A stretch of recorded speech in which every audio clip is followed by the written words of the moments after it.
Okay, so a little bit about us. I mentioned earlier, my name is Stefan Schaepe. I'm an engineer with the Nebraska Department of Natural Resources and the project manager for this project. I've been with the department for just over 6 years now. And I'll pass it off to Adele now, and she'll introduce herself as well as a couple other people on our team. Hello, everyone. My name is Adele, and I am the flood mitigation planner with Department of Natural Resources. I've been on board a little over a year now. I'll be speaking later in the presentation on the concept of mitigation and the various options available to you under that. I'd like to also introduce Michelle York. Michelle is our administrative assistant, and she makes all these things run very smoothly. You've probably already talked with her at some point or corresponded with her. We've also got Mackenzie Merritt, who is our technical assistant on these meetings. So if you have any issues with audio or accessing the resources, feel free to send her an email or chat, send her a chat in the Zoom interface. Thank you, and I'll talk with you later. All right, thank you, Adele. And lastly, I just want to hear who we have on the call. So we'll do a quick roll call. If you're comfortable, I just ask you to share your name and the community you're representing and maybe the position you're in. I'll just go through the communities within the county first, and then for any FEMA representatives. And then after that, I'll ask for anyone else that wants to introduce themselves. So we'll start out with Sheridan County. Is there anyone with Sheridan County representative? Yes, Lauren Fall, Sheridan County Board Chair. All right, thank you, Lauren. Anyone else? Bruce Messersmith, District 3, Sheridan County Commissioner. All right, thank you. And good morning. This is James Croats. I'm the floodplain administrator in Sheridan County. Great, thank you, James. Good to see everyone. Anyone else with Sheridan County? Glenn Spa, a city manager in Gordon, Nebraska, which is part of Sheridan County. And then I also have Mike Winter here with me. He's a retired public works director for Gordon, Nebraska. All right, thank you. Do we have anyone? So let's see, we got Sheridan County, City of Gordon. Do we have anyone with Hay Springs here today?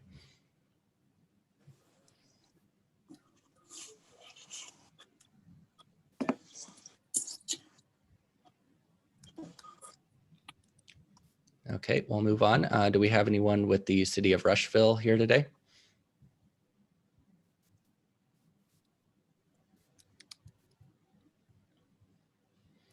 Okay, how about the Village of Clinton? Do we have anyone here today?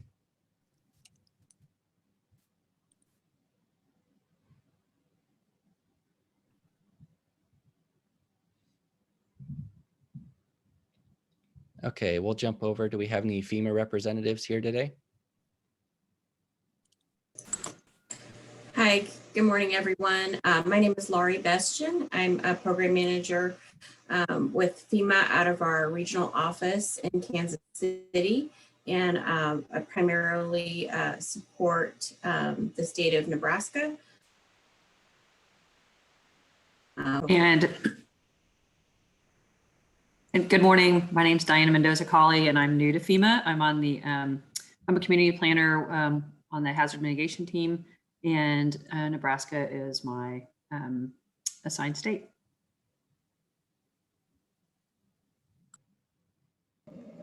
Good morning. This is Emily Hatcher. I'm also with the FEMA Regional Office and Floodplain Management, supporting Nebraska.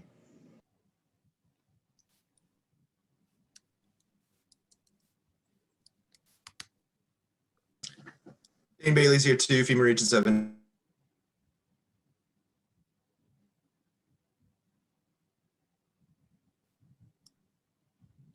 All right, I think that's all of our FEMA people here today. Good representation. Do we have anyone else on the call today that'd like to introduce themselves?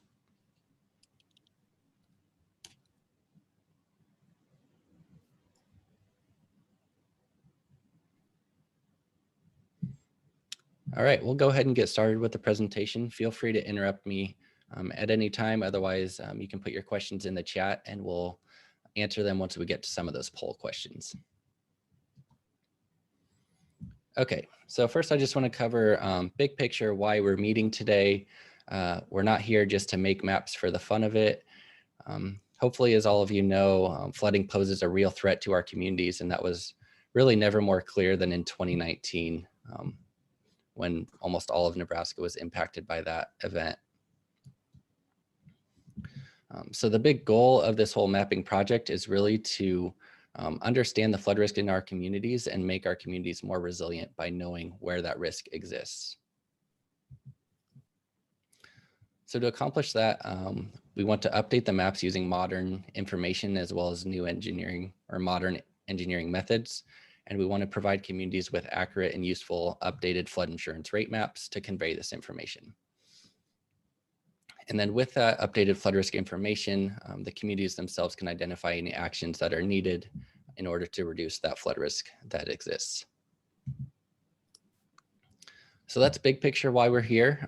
This is an overview of what we're going to get into today on some of the specifics of the project. First, I'll just address sort of the why we need to update these maps for Sheridan County. And then I'll get into sort of the development process of how these maps are actually created.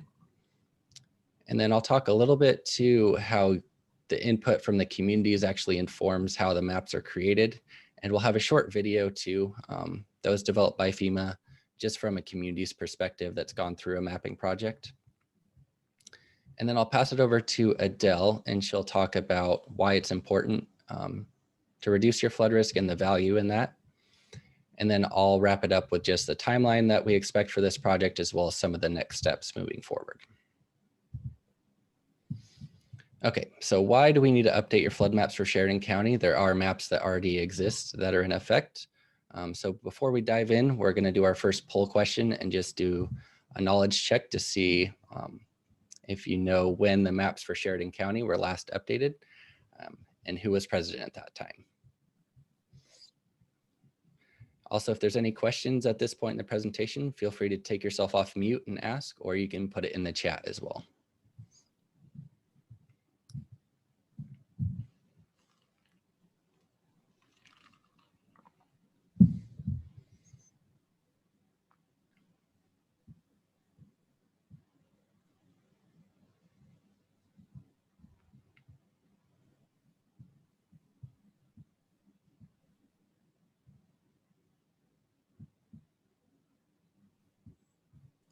Okay, looks like a lot of you put Jimmy Carter, which would have been the oldest option possible. I think a lot of you will probably be surprised that it was actually under George W. Bush's presidency. Sheridan County was updated in 2008, which are some of the newest paper county maps that I've seen for the state of Nebraska. But they are still outdated, especially the engineering data behind it. And really flood risk changes over time. So the answer as to why these maps need to be updated is because that risk is not stagnant from one point in time, and it changes from where we are now. So we really want to update this information with modern engineering methods that we have available. Another big reason is just to make the flood insurance rate maps easier to read. So for Sheridan County, it is a paper county, which means that the maps were originally done on paper, which means if you need to look at the maps for a regulatory purpose, you have to pull out those physical maps, whereas the maps that we're creating for this project will be digital, and they will be displayed on our interactive map that you can go to and view that map for whatever purpose you may need. Another point, kind of talking back to the engineering side of it, is we have LiDAR information from 2017 for the whole county. And that is one of the things that makes the biggest differences with our mapping projects. The LiDAR information is at a resolution of 1 meter by 1 meter elevation data, whereas the old paper maps were likely done on probably a 30 meter by 30 meter resolution set. So the new maps that are created for this project will determine where flood insurance is required for any structure that has a federally backed mortgage. So that is true of how the maps are today. If you have a mortgage that's federally backed, you are required to have flood insurance if you're in the floodplain. The new maps will also provide the basis for updating your floodplain management ordinance. And that's really your community's tool for reducing flood risk in your community, or one of the many tools you can use.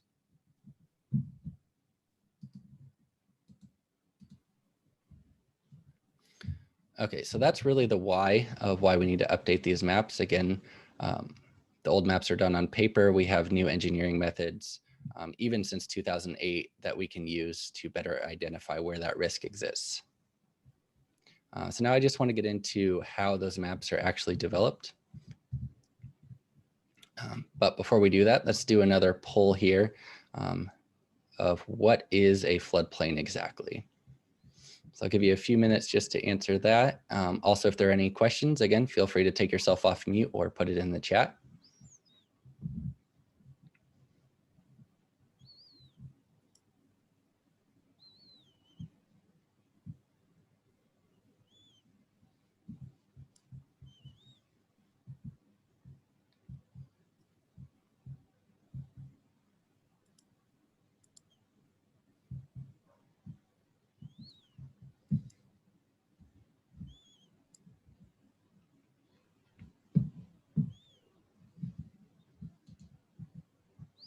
Okay, so it looks like almost everyone got this one right, but it really is all of the above. I'll jump back here quick.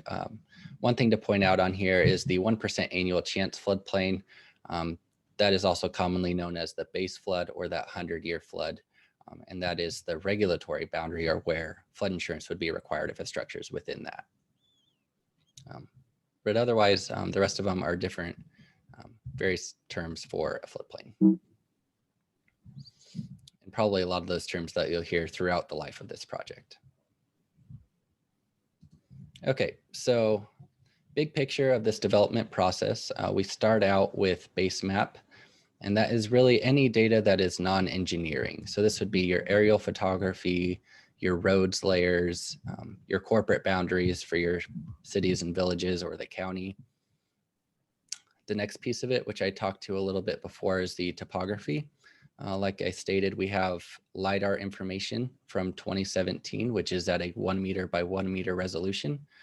And that really increases the accuracy of the floodplains that will be developed, having that information.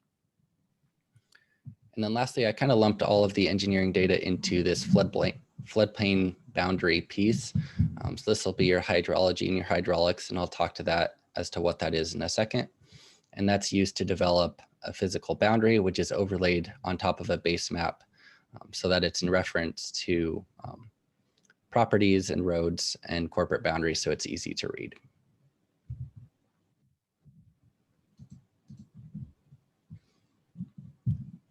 Okay, so I talked to most of this already, but base map again is just anything that's non-engineering related. And we will be contacting the communities to check to see if the corporate limits that we have in our system right now are the most up to date.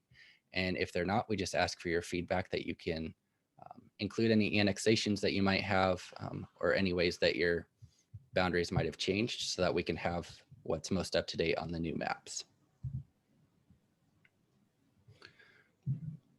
Okay, hopefully this image on the right looks familiar to you or some of you. This would have been included in the engineering models and methods letter that we sent out from our office a couple weeks ago to the community CEOs.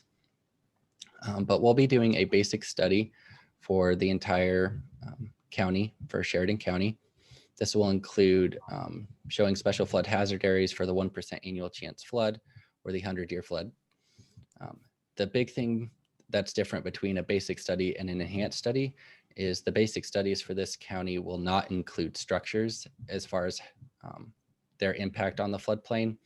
Other than that, these are very similar as far as the engineering methods as what an enhanced study would be. And then the lines that are shown on that map are anything that drain greater than 1 square mile. And that is what is mapped as far as the regulatory floodplain. Another thing to point out on this map is the dark blue versus the lighter blue lines. So depending on the color, the lighter blue lines would be what we would consider more of a sandhill type terrain. So the southern half of the county is really sandhilly, and even north of the Niobrara there a little bit too. And then the northern portion would be what we would consider a more riverine type flooding. And whether it's riverine or sandhill, that's really going to determine what engineering methods we're going to use to study. Okay, so the next piece of it, of this study is really in two parts. There's the hydrology and the hydraulics. So hydrology is really how much water. So the first step of this project is determine how much water we're going to see for a specific flood event. So we do that by assessing the water gauges or stream gauges that exist across the county. And then we calculate what the flood event would be for that 10%, 4%, 2%, 1%, or 0.2% chance flood, more commonly known as the 10-year, 25-year, 50-year, 100-year, or 500-year flood event. Once we know exactly how much water there is for each given stream, we can turn to sort of the hydraulics, which is how high that water is going to get, that amount of water. And we will actually have elevations for all of the events I listed above with the hydrology, but we'll only produce physical boundaries for the 100-year and 500-year events.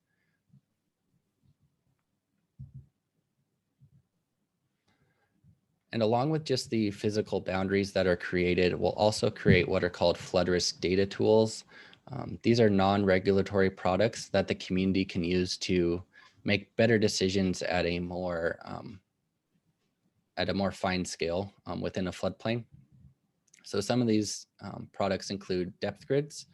So when this project is finished or when we have our next meeting, we'll kind of walk you through what this looks like, but you'll be able to click around in the 100-year or the 500-year floodplain and it'll show you a depth. So you could see, let's say if you're looking in the 100-year floodplain, you click around at your property that's in the floodplain, the depth grid could show, oh, okay, I'm seeing a foot of water at my house if this event were to occur. And then we'll also have percent annual chance grids. That'll show you the percent chance that you could see water at your home in any given year if you're within that floodplain. And then likewise, we have what's called a percent 30-year chance because that is the lifespan of most mortgages is 30 years. So while you might only have a 1% chance any given year for your property, if you're at the edge of the floodplain, your percent 30-year chance could be 26%. So jumping up to, okay, over the span of my whole mortgage, there's about a 1 in 4 chance I could see water. And these are just a couple screenshots from our interactive map. This here is showing a depth grid. So you can see a little pin was dropped at someone's structure. And in the 100-year floodplain, they could expect to see half a foot of water if that were to occur. Likewise, that same property owner could click and say, okay, that's probably not going to happen for me. Let's see, what's my percent chance that I could actually see that flooding? In any given year, it looks like it would be about a 4% chance. And that really helps residents make more informed decisions about the property. Okay, so I mentioned that figure hopefully looked familiar to you that I showed earlier with the dark blue and light blue lines. So I just want to see if your community has received a letter from us outlining the proposed modeling approach for this study. And if you're not here representing a community, I just ask that you select that bottom answer.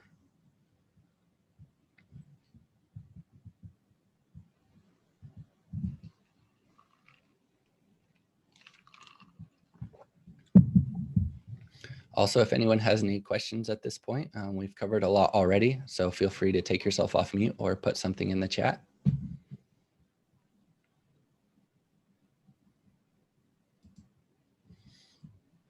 Okay, so it looks like most people have that are here today. And we have one that was unsure, so we'll reach out and make sure that that is taken care of.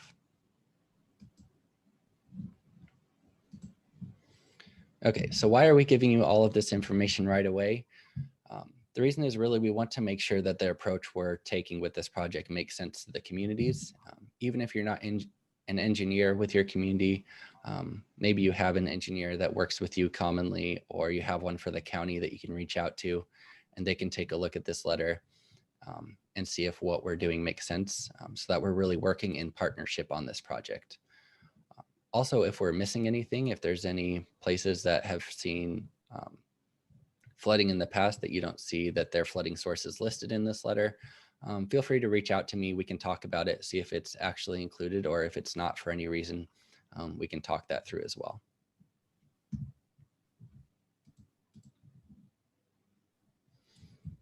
We really want your input on these maps because you're the people that are living in the communities. You have the inside knowledge onto where flooding occurs, where it occurs frequently, and we don't have a lot of that information. So some of the things that you could provide us that would be helpful as we're starting this project is if there's anywhere that you've experienced significant flooding in the past or areas that have been flooded repeatedly, that would be beneficial for us to know.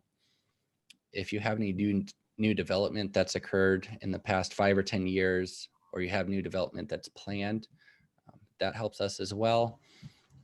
If you've already taken some steps to reduce flooding, such as culverts or drainage systems, we want to know about that. Or just generally anywhere that you know that there's flooding that needs to be addressed. And along with just that general knowledge, there's some technical information that would be beneficial if you could provide us as well. I talked to already that we will be sending out a letter to the communities about what corporate boundaries we have for them are. So if you have updates to those, we'd like to know that so that we can have them up to date on the maps. If you have any topography or survey data that's been done, especially if it's been done since 2017 when that LiDAR was flown, we can use that to supplement the elevation data that we already have. Also, if there's any hydrologic or hydraulic studies ongoing, those would be beneficial for us to know. Any as-built information, stream crossings. And then the big one would be really any high watermarks or historical storm data. If you have any of that, that can be used to calibrate a lot of our models to see if what we're producing matches what has happened in the past. Okay, I'm going to give you a quick break from me talking, and this is just a short 3 or 4 minute video from FEMA from the perspective of communities that have gone through a mapping project.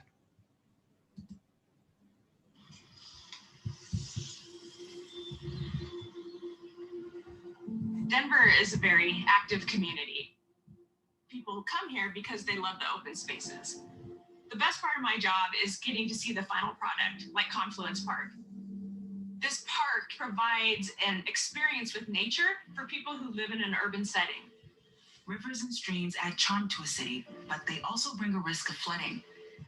I don't think people understand the potential flood threat associated with this area and the fact that a portion of this park is really done as a mitigation to that threat. Denver's Urban Drainage Flood Control District is constantly looking at flood risk data and working on ways to make the community safer. One way they do this is by using the latest data to update their local flood maps so the community understands its flood risk. When we are going through a floodplain mapping process, we reach out to the public and look for anecdotal evidence that they might have so that we have the best information in the maps that FEMA ends up using.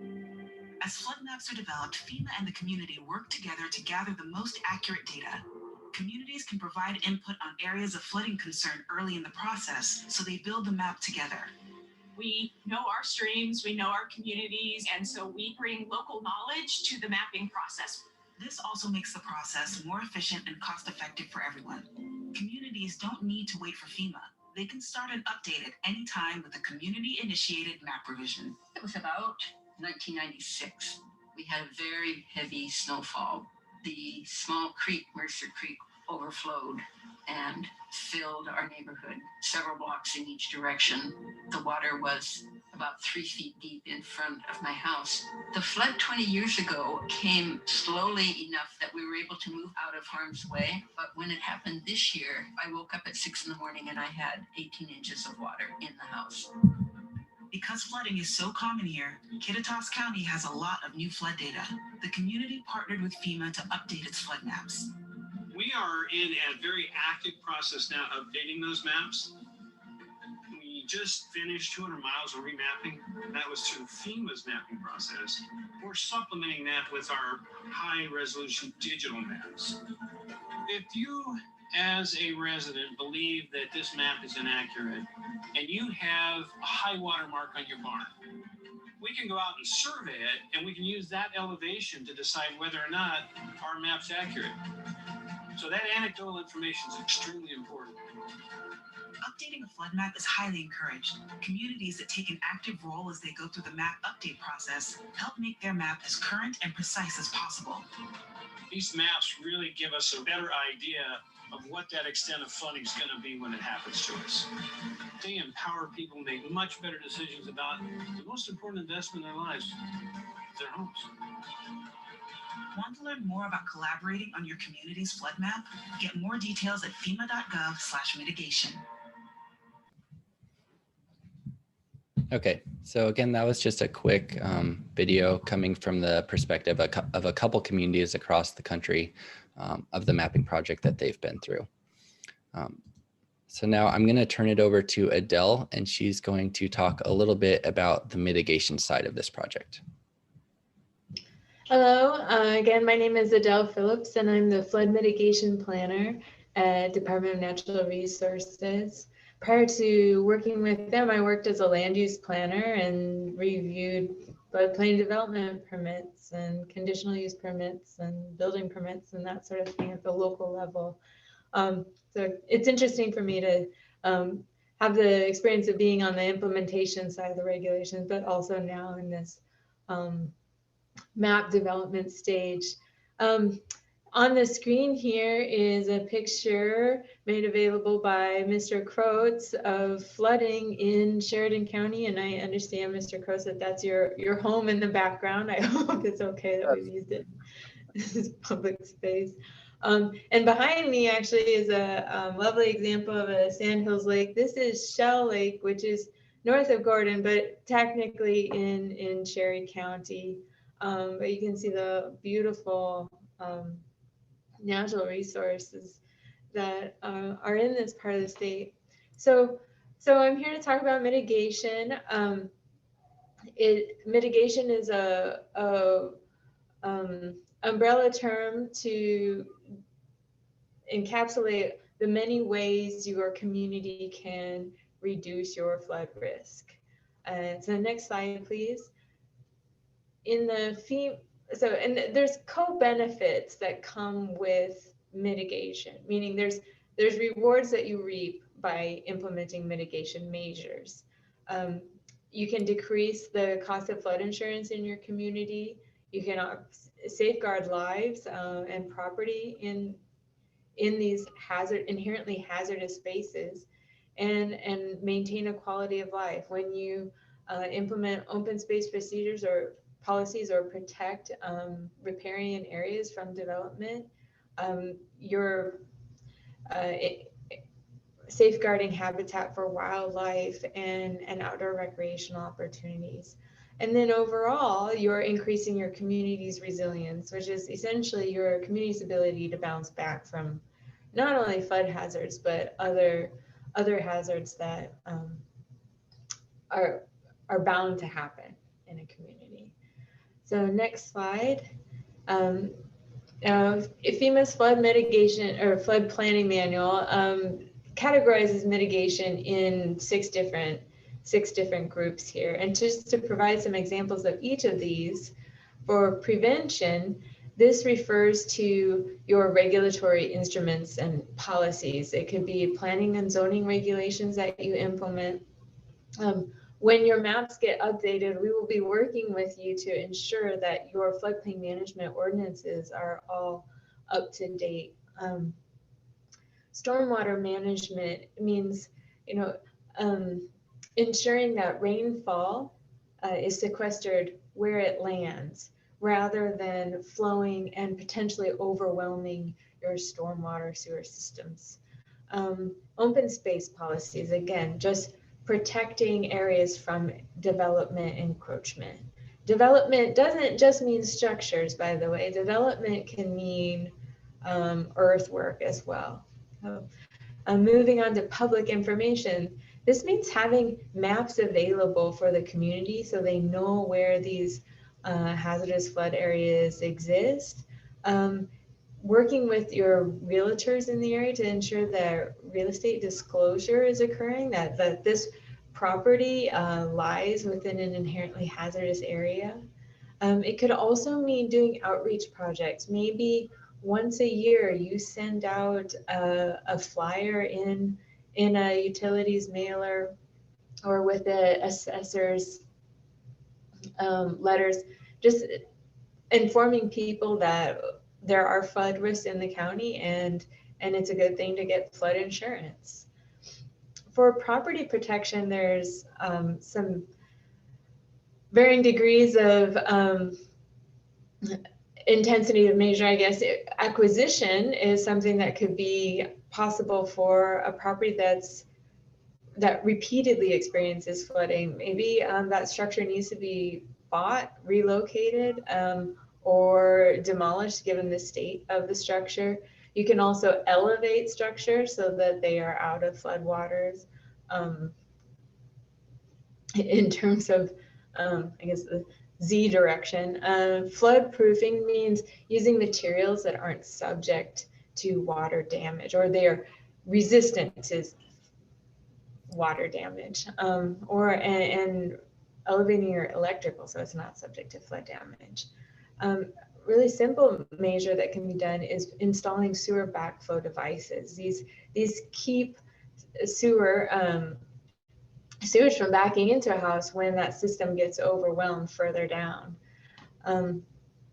Natural resource protection is probably the most cost-effective thing that we can do. It basically means we aren't filling in our wetlands, we aren't altering water courses, and just not manipulating these natural drainage systems that are so important to ensuring conveyance of floodwaters. It also means keeping development from encroaching on our waterways, such as we see often, especially in the eastern part of the state, that intermittent streams get further and further encroached upon by row cropping systems, and that natural vegetation that protects against erosion and sequesters and slows floodwaters goes away, and there are detrimental downstream effects to the loss of that vegetation. With regards to emergency services, this means having advanced notification for your residents. Do you have a means of getting the information out there that, hey, you need to be on alert, there is potential of flooding, but also once a flood happens, do you have adequate flood response mechanisms in place? Do you know where in your community you're going to have access impeded by a flood? Do you have alternate routes? With regards to critical facilities protection, knowing that your volunteer fire services facilities or healthcare facilities are located in places that are not just not subject to flooding, but can be accessed when flooding occurs. And the last category is structural projects. I think this is probably the first thing that comes to most people's minds, but this is the most costly and in some ways a quite limiting approach. These are your infrastructural projects, such as levees and dams, building retention or detention basins, doing channel modifications where it might involve dredging and straightening a waterway. But it's also smaller scale things, such as increasing the culvert size, increasing the cross-sectional area of a culvert so that more water can be conveyed through that area, or increasing the width between bridge abutments for a similar purpose. So, like I said, there's a whole spectrum of mitigation measures that can be implemented. This is an example from eastern Nebraska, Beatrice, where they've had a long-term program of property acquisition. This example might not be very applicable in your region, given the less dense nature of development and that Sheridan County experiences less development pressure, let's say. But one thing you might want to study is FEMA has resources about safe rooms. We are not only prone to flood hazard, but we're also prone to tornado hazard. Our basements are subject to flooding, but they're also important spaces for safety in the event of a tornado.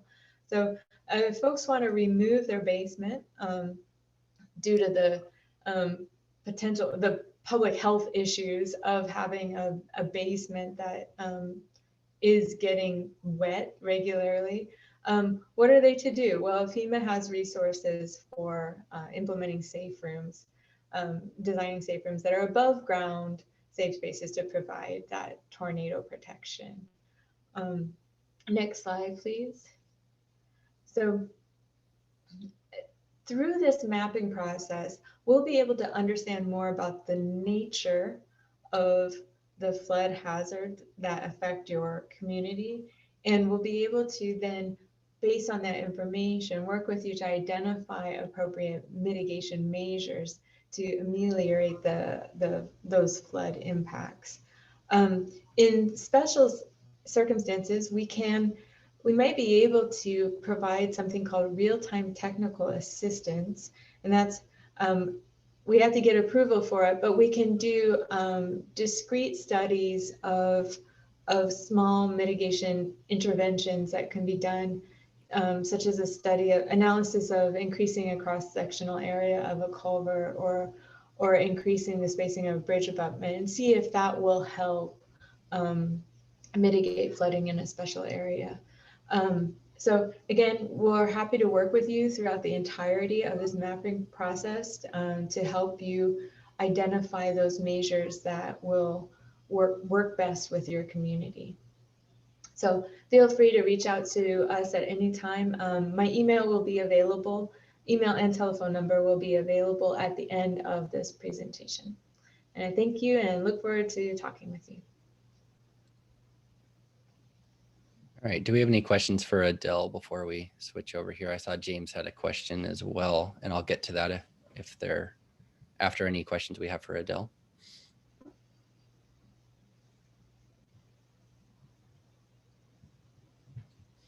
Again, you can take yourself off mute or you can put it in the chat, either way.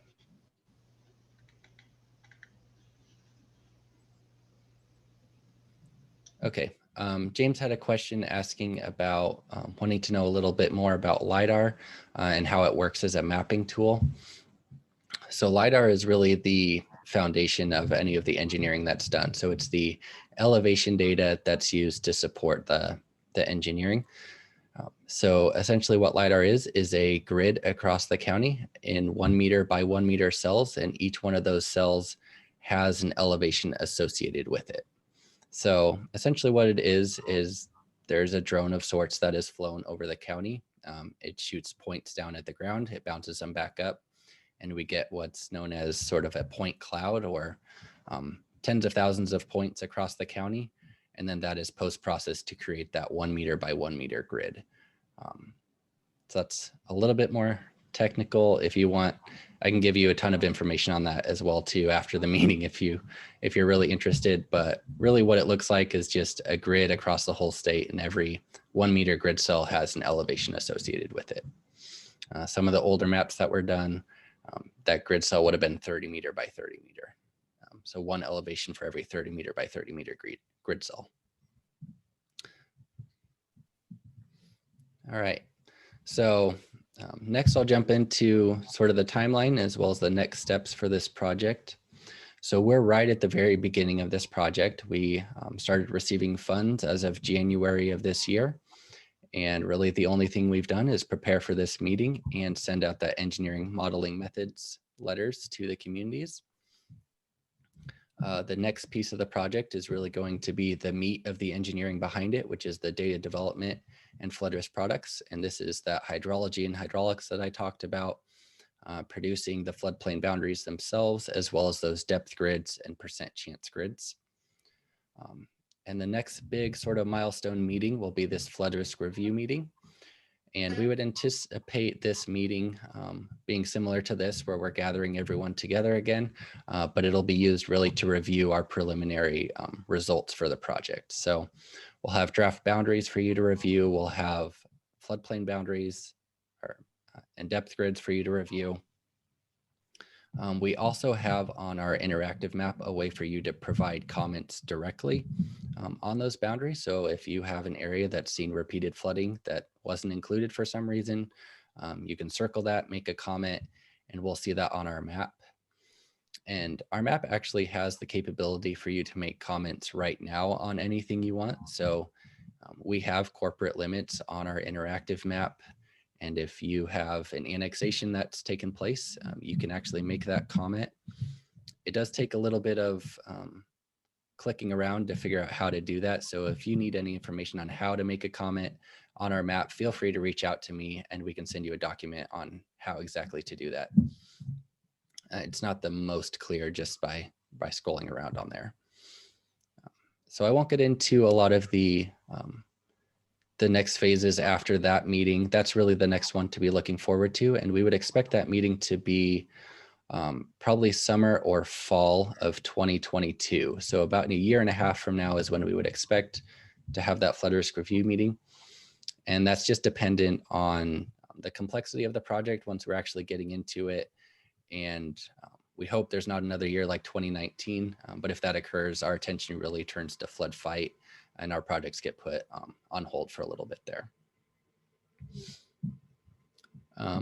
There are a few other meetings throughout the process, and there's other opportunities to provide comments as well, other than just at that flood risk meeting.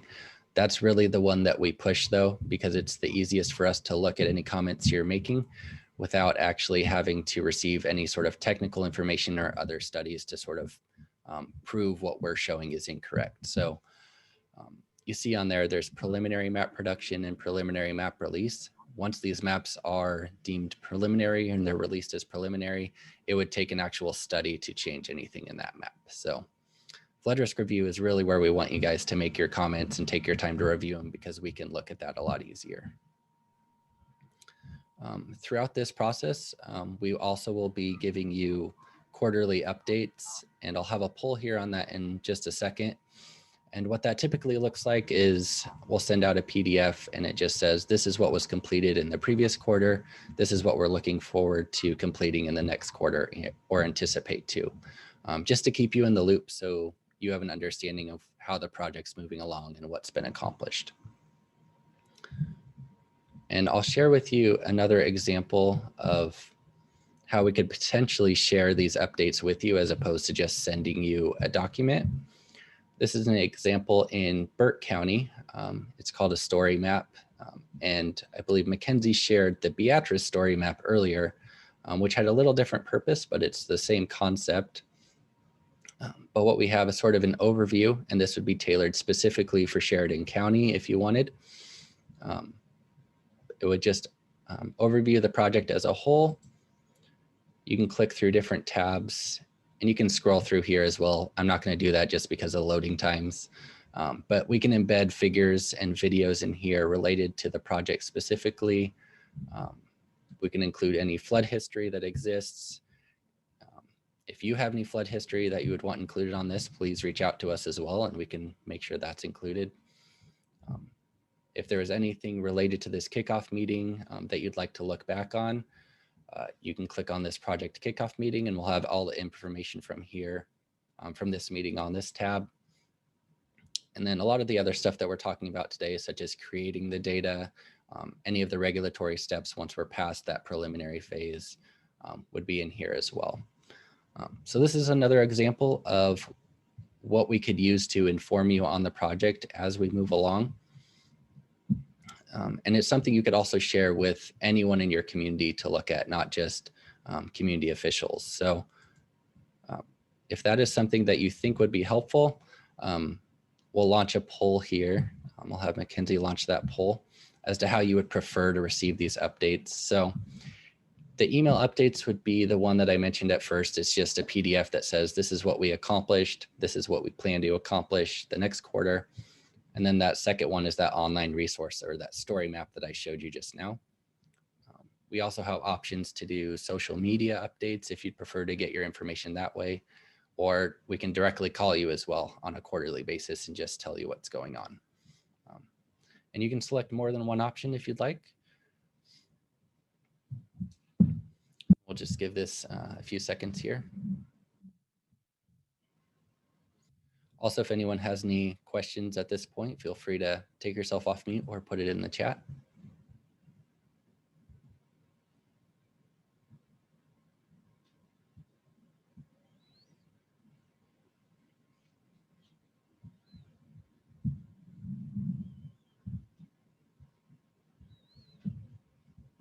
Okay, so it looks like most people would prefer the email updates or the online resource. So we'll talk back in our office and look at those results and see what would be best for everyone.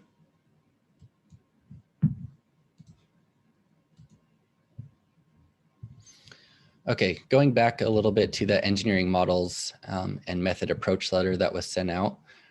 We do have a timeline on that because we can't wait forever to start doing the work on this project. So if you could let us know if you have any comments on that by March 11th, that'll be kind of the deadline that we'll be expecting anything back. And you can do that either by emailing me directly or calling me. Getting in touch with your engineer that you know and having them email or call me works too.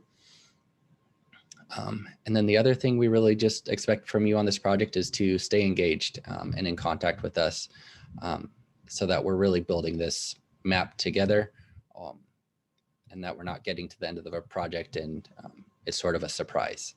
So we just ask that you would read those updates, stay in contact with us, give us a call now and again if you have questions. That's what we're here for. And then sort of the next steps for our team is really to, like I just said, answer questions that you might have, get back to you on those engineering models and methods letter, comments that you might have, as well as sending those quarterly updates. And then the big portion of it is actually beginning the work. So starting on that data development, producing the maps, doing the engineering work, all of that stuff. And really, we want to be here to help reduce your community's flood risk. So that is the heart behind this whole project, is to make your community more resilient, give you better tools to understand how to fight any potential flood risk for your community. And then lastly, we'll be preparing for our next meeting with you that I talked about. That's that flood risk review meeting.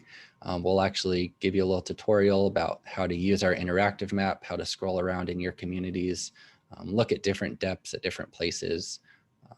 And again, that's tentatively scheduled for now for the summer or fall of 2022. Okay, and lastly here, I just have a lot of our contacts again. Again, my name is Stefan Schaepe. My information is on the screen, as well as Adele, who you heard from earlier. I also have Michelle York on there. You've probably heard from her about scheduling this meeting, and you'll probably hear from her again with any of those quarterly updates that are sent out. I also have Jamie Ranke listed on here as well too. She is a good contact from our group to have. She's our state CTP manager. And then I've also listed a couple of our FEMA contacts that introduced themselves earlier as well.